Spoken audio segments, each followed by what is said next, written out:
Assalamualaikum warahmatullahi wabarakatuh.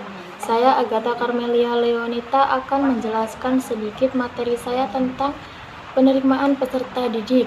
Dan di sini saya akan menjelaskan 3 rumusan masalah. Yang pertama, kebijakan penerimaan peserta didik baru. Yang kedua, sistem penerimaan peserta didik baru. Dan yang ketiga, kriteria penerimaan peserta didik baru.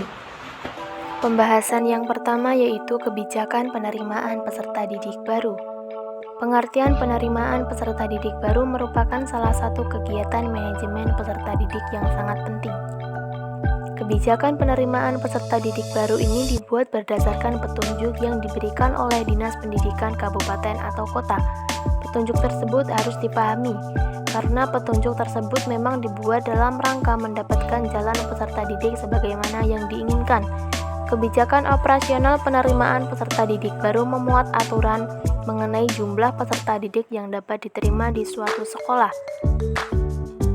Penentuan mengenai jumlah peserta didik tentu juga harus didasarkan atas kenyataan-kenyataan yang ada di sekolah atau faktor kondisional sekolah.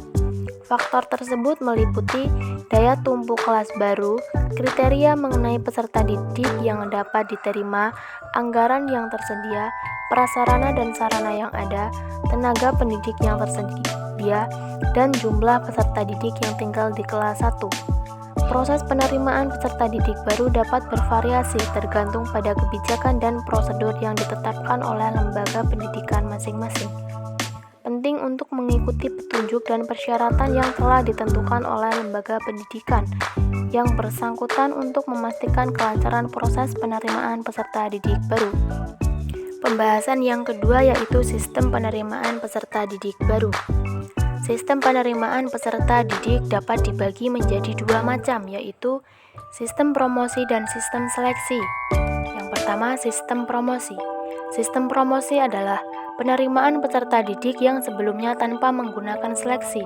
Mereka yang mendaftar sebagai peserta didik di suatu sekolah diterima begitu saja. Karena itu, mereka yang mendaftar menjadi peserta didik tidak ada yang ditolak. Sistem promosi demikian secara umum berlaku pada sekolah-sekolah yang pendaftarannya kurang dari jatah atau daya tampung yang ditentukan. Yang kedua, sistem seleksi. Sistem seleksi adalah sistem yang dilakukan berdasarkan daftar nilai ujian akhir nasional, berdasarkan penelusuran minat dan kemampuan, dan seleksi berdasarkan hasil tes masuk.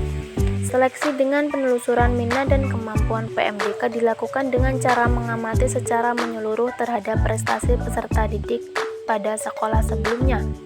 Prestasi tersebut diamati melalui buku raport dari semester pertama sampai akhir. Sistem demikian umumnya lebih memberikan kesempatan yang besar kepada peserta didik unggulan di suatu sekolah. Mereka yang nilai raportnya cenderung baik sejak awal semester memiliki kesempatan untuk diterima. Sebaliknya mereka yang nilai raportnya jelek, kesempatan sedikit untuk diterima. Sistem seleksi dengan tes masuk adalah bahwa mereka yang mendaftar di suatu sekolah terlebih dahulu diwajibkan menyelesaikan serangkaian tugas yang berupa soal-soal tes. Jika yang bersangkutan dapat menyelesaikan suatu tugas berdasarkan kriteria tertentu, maka ia akan diterima. Sebaliknya, jika mereka tidak dapat menyelesaikan tugas berdasarkan kriteria yang telah ditentukan, yang bersangkutan tidak dapat diterima sebagai peserta didik. Pembahasan yang ketiga yaitu kriteria penerimaan peserta didik baru.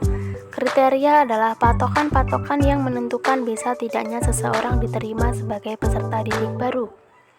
Ada 3 macam kriteria peserta didik, yaitu kriteria acuan patokan, kriteria acuan norma, dan kriteria berdasarkan daya tampung sekolah.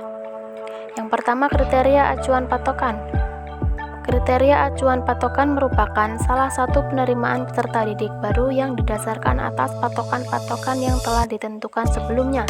Dalam hal ini, sekolah akan membuat patokan bagi calon peserta didik baru, bagi mereka yang memenuhi patokan tersebut dan bagi mereka yang tidak memenuhi patokan maka tidak akan diterima. Yang kedua, kriteria acuan norma. Kriteria acuan norma yaitu penerimaan peserta didik baru yang didasarkan atas keseluruhan peserta didik yang mengikuti seleksi. Dalam hal ini, sekolah menentukan kriteria penerimaan berdasarkan prestasi keseluruhan peserta didik baru.